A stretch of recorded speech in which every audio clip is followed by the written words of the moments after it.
하나님의 영광이라는 제목으로 우리 함께 하시는 놀라운 하나님의 은혜를 우리 성도님들이 경험하고 여러분들에게도 성전 가운데 함께 하신 하나님의 영광, 그 영광을 통해서 하나님의 능력을 체험하고 은혜를 이 저녁의 시간 함께 하시는 성도님들이 다 되시기를 주님의 이름으로 축원함을 드립니다. 자, 이 에스겔 선지 시대에는 예루살렘의 패망으로 백성들은 참 참혹한 광경을 보았습니다. 하나님의 성전이 무너지고 또 나라가 황폐해지고 또 포로로 다 끌려가는 그런 참 어려움을, 절망과 상실의 시대 속에 살아가던 그런 백성들이었습니다. 아마 그 백성들은 다 끝났다, 다 끝났구나 라고 이렇게 혹 생각했을 수도 있습니다. 그런데 하나님은 에스겔서의 말씀을 통해서 여러 가지 환상을 보여주고 있습니다. 그리고 에스겔서 30장 이 후반부의 말씀에서부터는 점진적으로 하나님은 회복의 어떤 하나님의 놀라운 그 구원의 그 은혜를 환상을 통해서 이 에스겔에게 계속해서 반복적으로 보여주고 있습니다. 즉 마른 뼈의 환상을 통해서 또 지난 시간 성전을 회복하고 성전의 각 치수를 재는 그 환상을 통해서 또 오늘 말씀에서 보니까 하나님이 동쪽에서 영광 가운데 나타나셨는데 그 하나님의 모습은 마치 그 하나님의 성전이 무너질 때 보았던 그 영광스러운 모습과 같았다.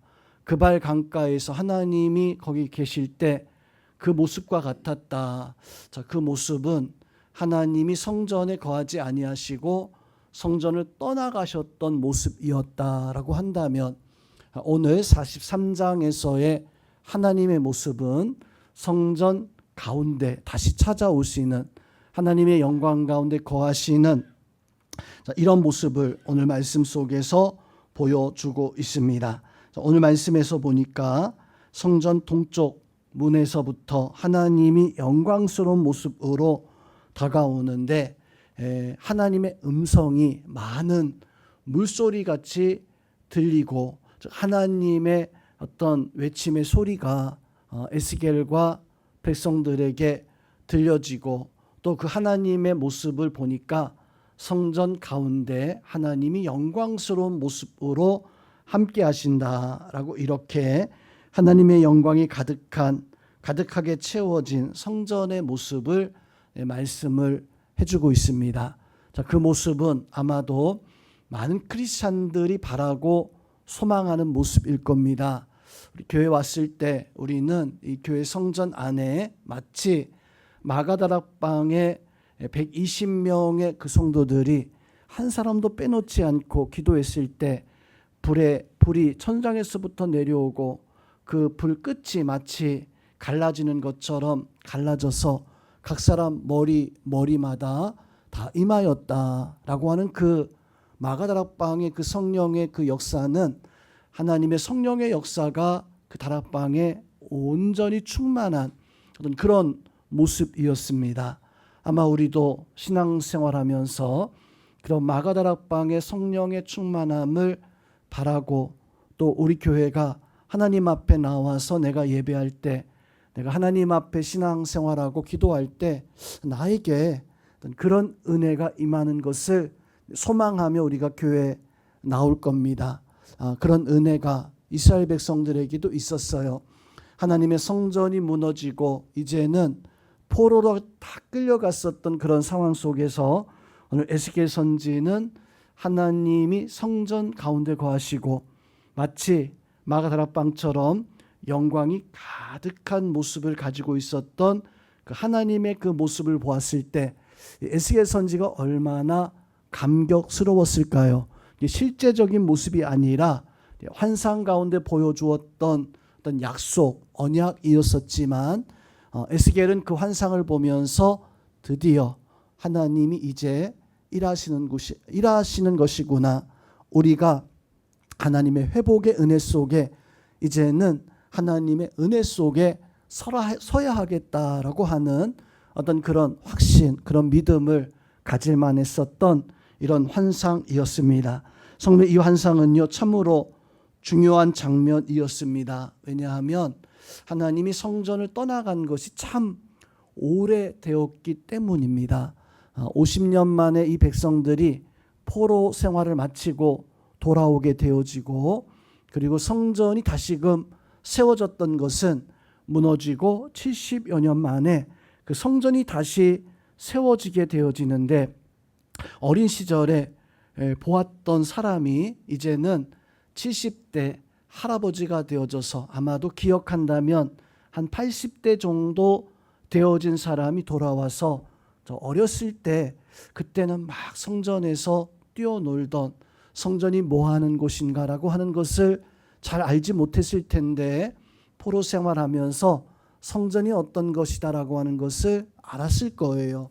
그리고 분명 기도했을 겁니다. 하나님, 어렸을 때 뛰어놀던 그 성전, 어머님과 부모님과 함께 성전에서 함께 있었는데 그 영광스러운 성전에서 이제 하나님 앞에 내가 예배하고 싶습니다. 제사 드리고 싶습니다. 라고 하는 것이 이제 70여 년 만에 이루어지게 되어지는 중요한 장면을 오늘 말씀 속에서 바로 약속해 주고 있는 것입니다. 자, 오늘 이 약속은 하나님이 주시는 회복의 약속입니다.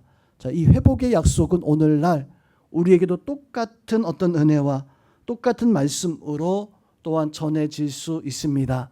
여러분에게도 오늘 에스겔이 보았던 환상처럼 우리 예배 가운데 하나님의 영광이 가득하게 임하고 그 하나님의 거룩하심이 나를 온전히 주장할 수 있는 그런 예배자, 그런 교회가, 또 우리의 예배의 삶이 여러분이 기도하는 신앙생활을 하는 것 가운데 그런 하나님의 은혜가, 하나님의 영광이 가득하기를 주님의 이름으로 축원함을 드립니다. 성도, 우리에게도 이런 영광스럽게 임하는 하나님의 역사가, 하나님의 은혜가 있어야 됩니다.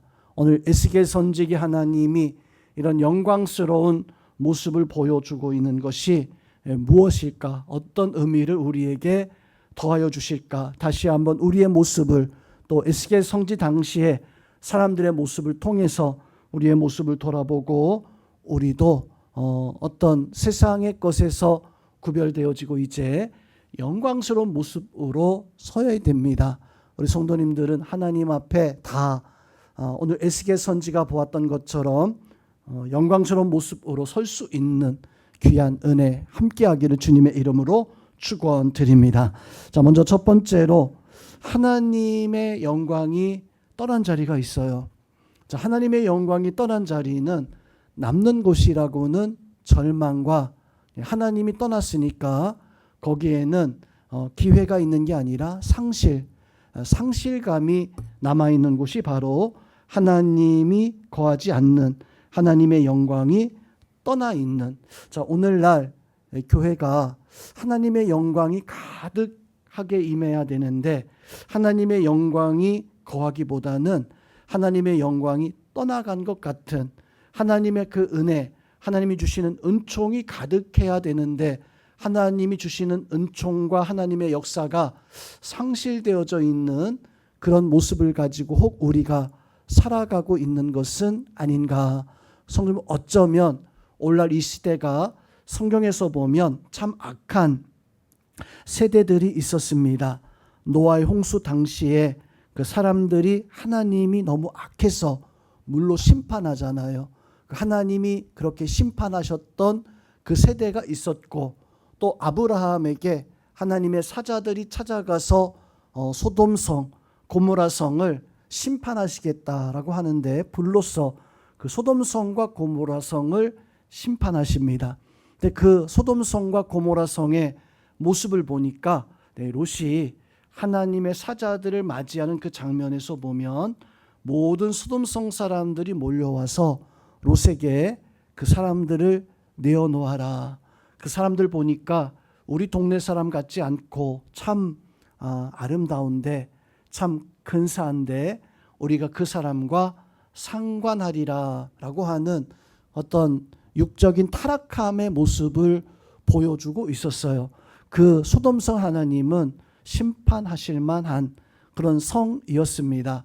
또 성경에서 보면 많은 어떤 세대들, 많은 나라들 하나님은 진노하시고 심판하시고 예수님께서도 심판에 대한 말씀을 해주고 있는데 오늘날 우리에게 만약 노아가 와가지고 오늘날 우리 세상을 본다면 아브라함이 와서 그 소돔성과 우리나라 오늘날 이 세상을 비교하신다면 혹은 예수님께서 오셔서 예수님께서 이 세상을 보시면서 과연 노아는 뭐라고 말했을까? 아브라함은 야 소돔성보다는 그래도 괜찮아, 거룩해, 그래도 믿음이 있어 라고 이렇게 말할까?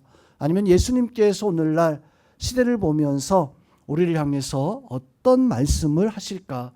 혹시나 행여 바리새인들 서기관들의 행한 것처럼 말씀하신 것처럼 그렇게 독사의 자식들아 회칠한 무덤 같은 자들이라 라고 이렇게 책망하지 아니하실까? 성도 여러분, 오늘 에스겔 선지도 하나님께서 그 예루살렘에 함께하지 못하고 예루살렘 백성들이 절망과 상실함이 있었던 것은 하나님이 떠나가셨기 때문이에요. 백성들이 하나님을 정말로 전심으로 찾아야 되는데 하나님이 정말로 하나님을 전심으로 의지해야 되는데 그만 그 백성들은 성전에서 하나님을 찾을래도 찾을 수가 없었습니다. 왜냐하면 하나님이 떠나가셨기에 거기에는 절망이, 거기에는 상실감이 있었기 때문입니다. 살다 보면 참 안타까운 일들이 한 번씩 있습니다. 비극적인 일들이 참 사람들에게 정말 가슴 아픈 일들이 한 번씩 있습니다. 그럴 때마다 내일이 아님에도 불구하고 놀라죠. 속상해하는 그런 때들도 분명 있을 줄로 압니다. 근데 성도 여러분, 세상에서 가장 큰 비극이 무엇인가? 내가 교회 와서 하나님을 찾아도 하나님 만나지 못하는 것.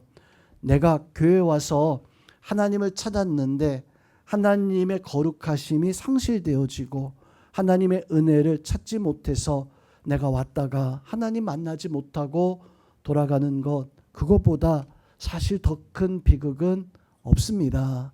우리 자리에 있는 우리 성도님들은 하나님을 성전에서 교회에서 찾는데 하나님을 찾지 못하고 절망하거나 하나님의 은혜, 하나님의 역사를 찾지 못하고 상실하는 그런 모습이 아니라 하나님의 은혜를 찾고 행할 수 있는 그런 은혜가 가득한 우리 성도님들 다 되시기를 주님의 이름으로 축원드립니다. 자, 에스겔서 말씀에서 보면 에스겔서 10장에서 하나님의 영광이 성전에서 나와서 동쪽 문에 거하고 있는 그런 모습을 10장에서 말씀을 해주고 있습니다. 그때 왜 하나님이 성전에서 나와서 원래 하나님 성전에 계셔야 되거든요. 하나님 교회에 계셔야 돼요. 그런데 하나님이 성전에서 나와서 동쪽 문에 성전 가운데 있는 것이 아니라 동쪽 문에 머무는 그런 장면이 나옵니다. 그때 그것은 하나님의 마지막 경고였습니다. 그 경고는 너희가 나를 버렸으니 나도 너희를 버릴 것이다 라고 하는 하나님이 그들을 버릴 때 그들 가운데 있는 절망이에요. 절망뿐입니다. 오늘날 우리가 이런 절망을 가지고 살아가면 안 됩니다. 또한 에스겔서 10장에서는 동쪽 문 가운데 거하셨던 하나님이 11장에서 보면 더 멀리 이제는 감람산에 올라가셔서 감람산이니까 예수님께서 마지막 기도하셨던 그 산이니까 어떤 거기에 영적 좋은 의미가 있겠거니라고 생각하면 안 돼요.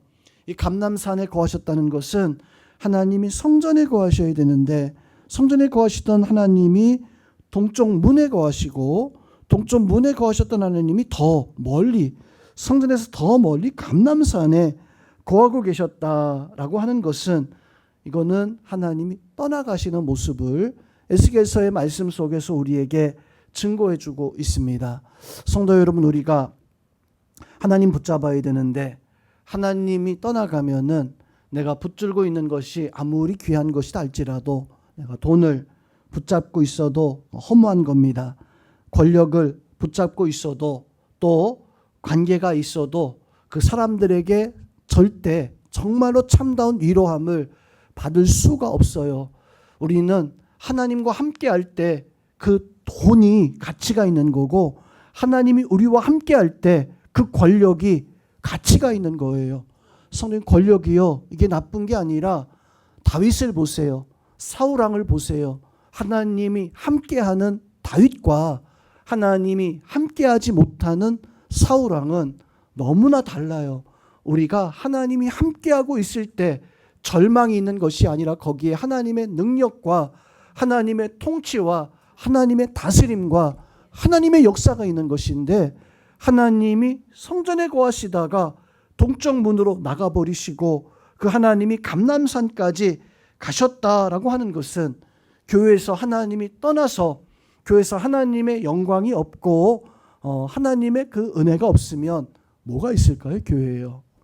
하나님의 영광이 없다면, 하나님의 은혜가 교회 가운데 거하지 않는다면, 성도 여러분, 교회는요, 이스라엘 백성들 보니까 하나님의 심판이 임하잖아요. 하나님의 영광이 없다면, 하나님의 은혜가 없다면 교회 안에서 우리가 찾을 수 있는 것은 절망입니다. 물론 우리가 그 절망이라는 것은 내가 얻지 못해서 누리는 깨닫는 절망입니다.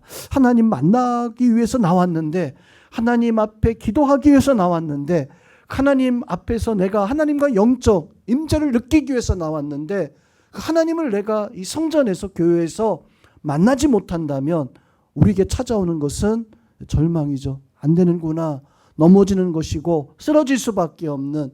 그래서 성도 여러분, 하나님은 우리 가운데 거하실 수 있도록 우리가 교회에 나와서 하나님 찾을 수 있는, 그러기 위해서는 우리가 하나님 앞에 바른 삶을 살아가야 돼요.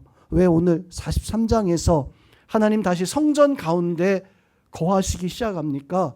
이스라엘 백성들이 회복하게 되어지니까, 말씀으로 서게 되어지니까 하나님이 이 에스겔 선지에게 성전의 모습을 보여주고 성전 가운데 임하고 계시는 하나님의 그 모습. 백성들은 지금 여전히 포로 생활하고 있고 여전히 참 어려움 속에서 어떻게 보면 하나님을 어떻게 만날까, 하나님을 어떻게 만날까, 만날 수 없는 그런 지경에 있었던 이 백성들은 하나님은 이미 찾아가셔서 만나고 계셨다는 거예요. 이미 찾아가셔서 그들과 함께 하시고 그들에게 역사하시는 하나님의 그 모습을 욥기서의 말씀에서 보면 욥이 하나님에게 이제 사단에게 내어주어져서 시험을 당하게 되어지죠. 그리고 그 시험을 당할 때 욥이 절망합니다. 어떻게 절망합니까? 내가 태어난 날을 하나님 나 저주합니다. 그만큼 힘들었었던 거예요. 그만큼 어려웠던 거예요. 그런 절망 속에 있었던 이 욥을 하나님은 조금씩 이제 그 마음에 담대함과 회복의 은혜를 더하여 주시는데, 나중에 이 욥이요, 하나님 앞에 그렇게 고백합니다. 내가 앞으로 나아가도 하나님 만나지 못하고 내가 옆을 돌아봐도 하나님이 왼쪽에 가도 아니 계시고 오른쪽에 가도 아니 계신다. 절망할 것 같잖아요. 절망해야 되잖아요. 그런데 이 욥은요, 그렇게 고백하고 난 다음에 그 다음에 어떻게 말씀하냐면, 하나님이 나를 단련하신 후에는 내가 금과 같이 정금같이 순금같이 되어서 나아가리라.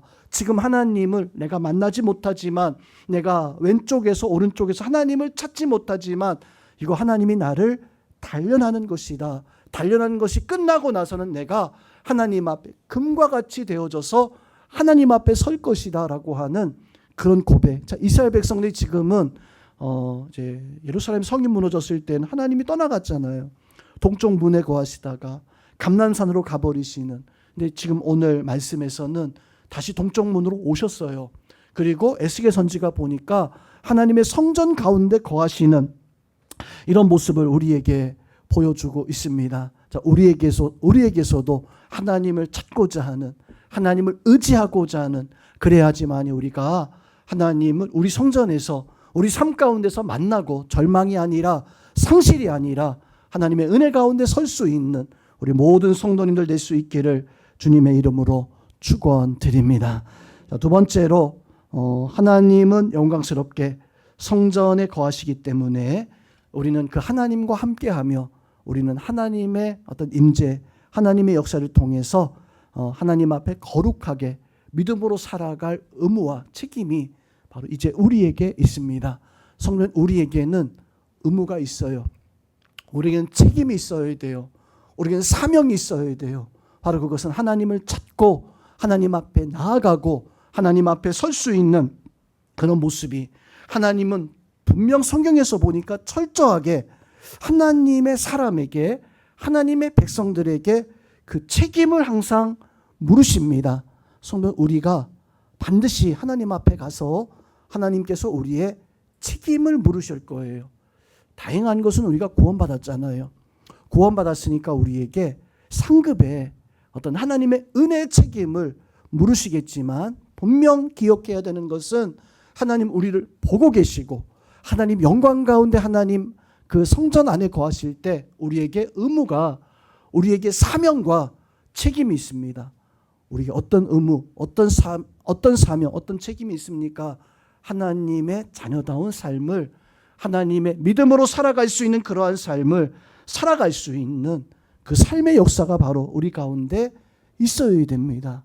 그 책임을 다하지 못했을 때, 그 사명을 다하지 못했을 때, 사무엘상 4장의 말씀에서 보면 이가봇이라는 아이가 등장해요.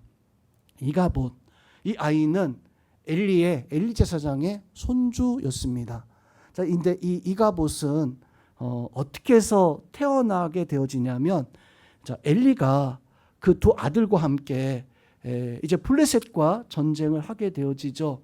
근데 그 전쟁에서 블레셋에 의해서 이스라엘 군사들이 완전히 패하게 되어집니다.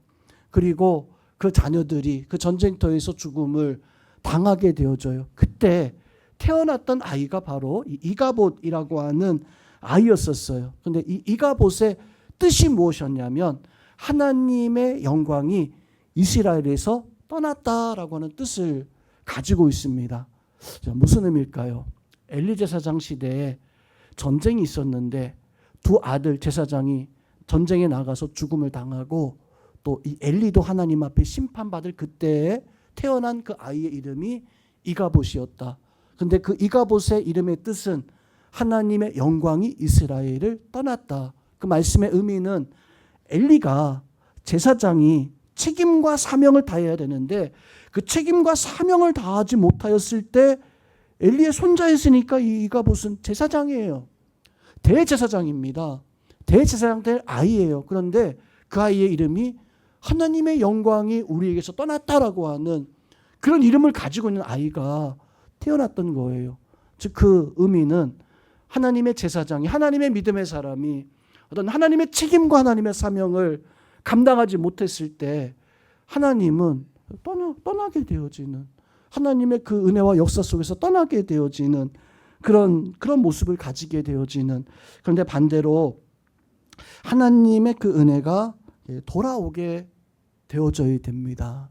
우리의 삶 속에 하나님의 어떤 영광, 하나님의 그 은혜가 거할 때 우리는 우리의 사명을 다해서, 우리의 믿음의 삶을 다해서 마치 이스라엘 백성들이 다시 돌아와서 하나님의 성전을 세우고 하나님 앞에 살아갈 수 있었던 것처럼, 성도는 우리가 행해야 될 게 뭡니까?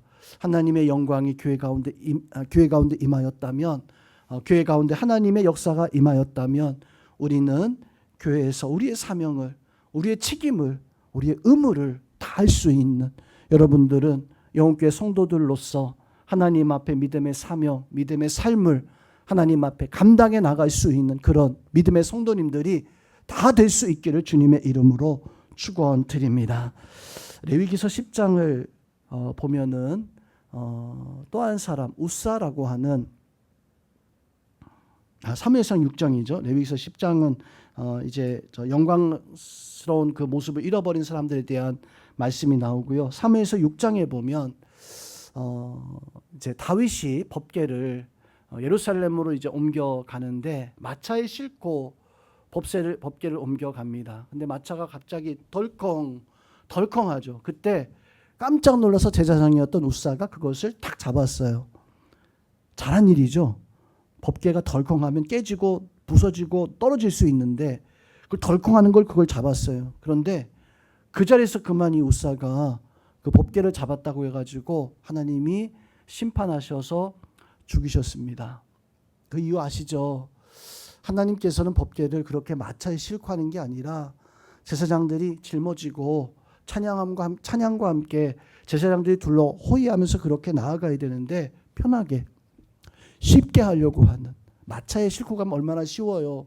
얼마나 편합니까? 편하게 가자, 쉽게 가자, 그냥 성경에 나와 있는 대로가 아니라 내 생각대로 해보자 해서 그렇게 하다가 그만 우사가 하나님 앞에 그런 진노, 심판을 받게 되어진 것입니다. 거기에는 바로 우사나 또 엘리나 자기 사명답게 감당해 나가야 되는데 그 책임과 그 역사들을 감당해 나가야 되는데 그러지 못한 거잖아요. 근데 성도 여러분, 성경에서 믿음의 사람들이 자기의 책임과 사명을 감당할 때 하나님 반드시 하나님의 그 역사가 그들과 함께 있었습니다. 우리에게 어떻게 해야 우리 신앙생활 어떻게 해야 될까요? 엘리처럼 살아가면 안 되잖아요. 근데 이상해요. 우리는 엘리처럼 살아가고 있어요. 우사처럼 그렇게 편하게 쉽게 하면 안 되잖아요. 근데 우리 신앙생활을 어떻게 하고 있습니까? 우리는 우사처럼 그렇게 신앙생활을 하고 있어요. 사실 우리는 신앙생활할 때 다니엘처럼 마음을 정하고 하나님 앞에 날마다 기도하는 마음을 정한 대로, 뜻을 정한 대로 그렇게 살아가는, 다니엘은 그렇게 70년을 그렇게 살았어요. 어린 시절부터 해서 그렇게 다니엘은 마음을 정하고 정한 대로 살아가는, 그게 하나님의 영광이 임한 하나님의 성전에서 살아가는, 하나님의 내 마음 중심에 모시고 하나님의 뜻대로 살아가는 믿음의 사람이 가지고 있어야 할 거룩함의 모습입니다. 은혜의 모습입니다. 여러분들은 엘리처럼 그냥 어떤 하나님의 어떤 그 역사 도움보다 어떤 내 사명과 책임을 잃어버리고 살아가는 모습이 아니라 우사처럼 편하게 쉽게 그렇게 행하는 것이 아니라 정말로 하나님이 주시는 어떤 은혜대로, 내가 하나님이 주시는 사명대로, 하나님이 주시는 명령대로 살아갈 수 있는, 그래서 하나님의 은혜가 여러분들 가운데 임하시기를 주님의 이름으로 축원드립니다. 자, 오늘 하나님은 에스겔 선지를 통해서 말씀해 주고 있는 것은 바로 우리가 사명으로 나아가라라고 하는 명령입니다.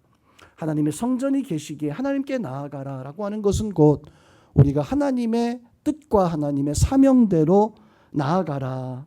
출애굽기 40장에서 보면 성막이 이제 성막을 하나님이 이렇게 또 기구는 어떻게 되고 이걸 다 이야기하신 다음에 성막이 완성이 되는 게 40장에 이제 성막이 완성이 돼요.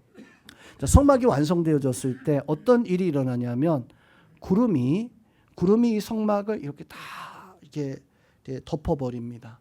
그리고 말씀하기를 여호와의 영광이 그 성막 안에 충만하였다라고 이렇게 말씀을 해주고 있어요. 근데 거기에서 끝나는 게 아니라 지금까지 이스라엘 백성이 출애굽해가지고 구름 기둥과 불 기둥이 같이 이렇게 앞에서 운행하면서 같이 있었어요.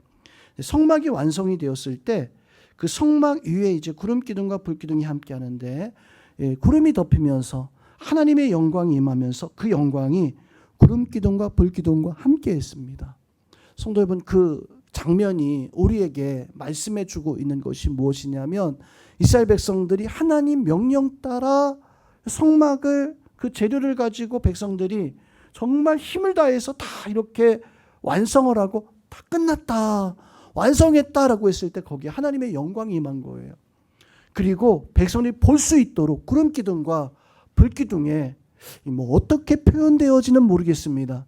그렇지만 구름 기둥과 불 기둥을 백성들이 보면서 하나님의 영광이 가득하게 임하는 것을, 그것을 보게 되어져요. 뭐 했을 때요? 백성들이 성막을, 그것을 하나님 명령대로 그 사명을 잘 감당해서 그것을 잘 지었을 때 그 성막을 짓고 나서 세우고 나서 가장 먼저 보았던 게 하나님의 영광스러운 모습이었었어요. 또 그 위에 구름 기둥이 하나님의 영광이 가득한 구름 기둥이 하나님의 영광이 가득한 그 모습을 그걸 보았습니다. 그것은 사명을 감당한 사람들이 볼 수 있었던 축복이었습니다. 은혜였었습니다. 오늘 우리 성도님들도 이제 하나님의 교회에서 하나님의 성전에서 백성들이 성막을 완성하고 하나님의 영광을 다 보았던 것처럼 경험했던 것처럼 여러분이 교회 와서 예배할 때 그런 영광을 체험할 수 있는 그런 은혜를 체험할 수 있는 교회에서 하나님의 놀라운 역사를 체험할 수 있는 마치 오늘 에스겔 선지가 하나님이 동쪽 문에서 들어오는 걸 보잖아요. 들어오는 것을 보고 나중에는 성전 가운데 임재하고 계시는 하나님의 모습을 에스겔 선지가 보잖아요. 하나님이 드디어 함께 하시는구나. 하나님이 드디어 역사하시는 곳이구나 라고 하는 것을 깨달았던 것처럼 성도님 오늘 우리도 마찬가지입니다. 이 성전 안에 하나님이 우리와 함께 하시고 또 그리고 우리가 볼 수 있길 바라요. 하나님의 영광이 우리 교회 가운데 들어오는 것을 또 하나님이 우리 교회 가운데 이렇게 임재하고 있어서 내가 그 모습을 보고 하나님 앞에 감격할 수 있는 감동할 수 있는 그런 역사가 그런 은혜가 바로 우리 가운데 있어야 됩니다. 하나님의 성전에서 하나님의 거룩하심이 떠나가서 절망하고 상실하는 것이 아니라 하나님의 성전에 하나님의 영광이 들어오는 것을 보고 그 성전 가운데 하나님이 임재하시는 것을 보고 그 성전에서 우리가 하나님과 같이 기뻐하며 우리의 사명, 우리의 맡은 바 책임을 다하고 하나님의 영광이 나에게 우리 삶 속에 거하시는 그런 은혜를 체험할 수 있는 우리 성도님들 다 될 수 있기를 주님의 이름으로 축원드립니다.